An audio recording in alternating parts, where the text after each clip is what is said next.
If you enjoy the content on this channel, please like and subscribe.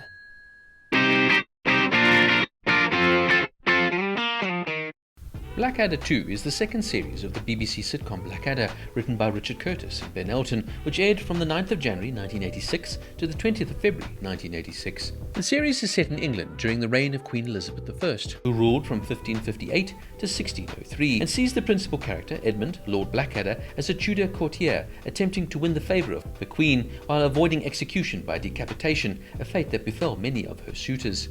The series is a successor to the Blackadder, and differed significantly from its predecessor, notably with Ben Elton replacing Rowan Atkinson as the second writer, filming in studio sets rather than on location, and the introduction of the Machiavellian Blackadder character and a less intelligent Baldric. The series aired 6 of its episodes and was broadcast on Thursdays on BBC One at 9:30 p.m. Head was originally intended to be the first episode and was first filmed. This resulted in a small continuity error, with Lord Percy still having a beard in Head, which he shaves off in Bells. In addition, during the early scenes of Head, the principal characters are introduced to the audience, with Baldric's stupidity highlighted. Due to the high costs of the first series, Michael Grade, then controller of programming at BBC One, was reluctant to sign off on the second series without major improvements and cost-cutting, leaving a gap of 3 years between the first two series.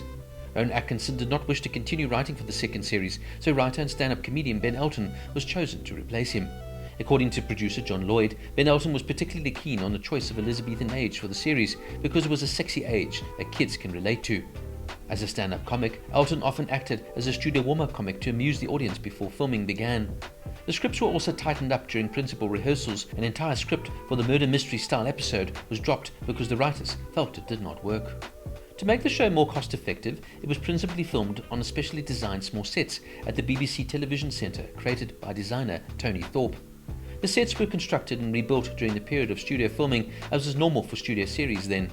In particular, the Queen's Throne Room and Blackadder's Front Room were featured in every episode, with only 2 further unique sets per episode, including an execution chamber in Head and a Spanish dungeon in Chains. Only one outside location shoot was used in the whole series, which took place before principal filming on Thursday the 30th of May 1985 at Wilton House in Wiltshire. These outdoor scenes were Blackadder's courting scenes in Bells and the end title sequences. Studio recordings shot in front of a live audience began on the 9th of June 1985 with the recording of Head. Subsequent episodes were filmed on a weekly basis in the sequence Bells, Potato, Money, Beer and Chains.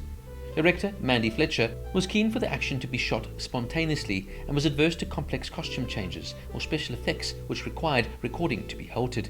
She was reputed to have said filming was a bit like doing Shakespeare in front of an audience. She would say it was not like doing a sitcom at all. The size of the principal cast was reduced compared to the previous series, with a fixed number of characters appearing in every episode. Richard Curtis has been quoted as saying that due to the familiar cast, the series was the happiest for him to work on, comparing it to a friendly bunch of school chums. The main cast included Rowan Atkinson as Lord Edmund Blackadder, Tim McInnerny as Lord Percy, heir to the Duchy of Northumberland, Tony Robertson as Baldric, Miranda Richardson as Queen Elizabeth I of England, Stephen Fry as Lord Melchett, the Lord Chamberlain, and Patsy Byrne as Nursey. The series also featured some significant cameo appearances, most notably from Rick Mayall as the debonair Lord Flashheart in Bells, Tom Baker and Simon Jones as Captain Redbeard Rum and Sir Walter Riley respectively in Potato, Ronald Lacey as the baby-eating Bishop of Bath and Wales in Money, Miriam Margolis, who appeared in the previous series, but in this one she appears as the botanical Lady Whiteadder in Beer, and Stephen Fry's comedy partner Hugh Laurie appears twice, first as the drunken Simon Partridge in Beer, and then in the final episode as the evil Prince Ludwig. Laurie would later be given a larger role as Prince George in the next 2 series. Also, Bob, played by Gabrielle Geister, a former classmate of Ben Elton's, made her first appearance. Several of the characters were seen in similar guises in later series. The opening titles were accompanied by a mock Elizabethan arrangement of Howard Goodall's Blackadder theme, played on a recorder and electric guitar, and feature a black snake slithering about a marble table. The snake, which appears to be non-compliant to the wishes of its handler, is eventually removed and replaced with something related to the episode title, in which in this series is always a single noun. The closing titles use a different arrangement of the theme, sung by countertenor Jeremy Jackman, with lyrics usually insulting Blackadder, which reflect the events of the preceding episode. The song is played over a shot of Blackadder strolling through a formal garden, being annoyed by the lute-wielding minstrel, played by Tony Atkin. The sequence was incorporated by a separate subplot, with Blackadder constantly attempting to apprehend the musician each time, with limited success. At the end of the final episode, Blackadder catches the minstrel and repeatedly dunks him into a fountain. Some fun trivia notes. The writers realised they had to rewrite the character of Queen Elizabeth I after they saw Miranda Richardson's wonderfully silly interpretation of the famous Queen. Rowan Atkinson met his former wife, makeup artist Sunatri Sastry, while working on this show. Miranda Richardson beat out 40 other actresses for the role of Elizabeth I. Ben Elton proposed that Baldric, who was the most intelligent of the main cast in the first Blackadder, released in 1982, become the stupidest person in history of human beings to act as a foil to the now smarter Blackadder. Brian Blessed wanted to play Elizabeth I in drag. He also would have been madly in love with Edmund.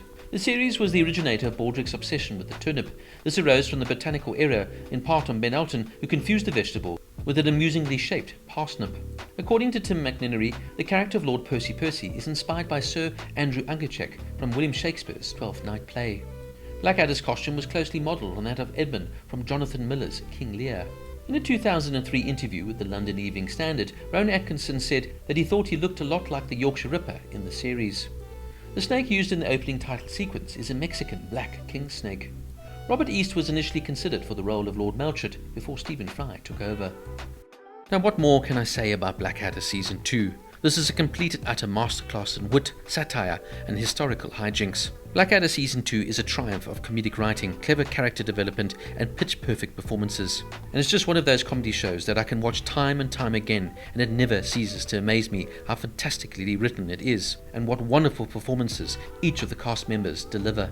It's one of those shows that will never date. The writing here from Richard Curtis and Ben Elton is ingenious, but it's also the sublime performance from one of the greatest comedians of all time, Rowan Atkinson, who of course became widely known for the Mr. Bean character, but here he delivers his lines with such poise, conviction, and pure perfection that you almost forget how talented an actor Atkinson really can be. Tony Robertson is also excellent here as the lovable bumbling Baldric, and Tim McNinery is magnificent as the dim-witted Lord Percy. Miranda Richardson also is scene-stealing as Queen Elizabeth I, not to mention, of course, the fantastic Stephen Fry as Lord Melchett, and the wonderful Patsy Byrne as Nursey. Each episode is as brilliant as the last, and is highlighted by Edmund's clever schemes and witty one-liners, Baldric's endearingly absurd plans and antics, and the entire cast's impeccable comedic timing. You could just see, though, the cast got on so well with each other, and they play off each other absolutely perfectly.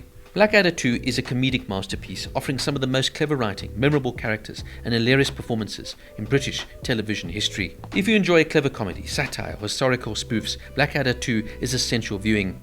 For me, arguably Blackadder is one of the greatest comedy series ever created. As I mentioned earlier, it never ceases to amaze me how this show is just as funny.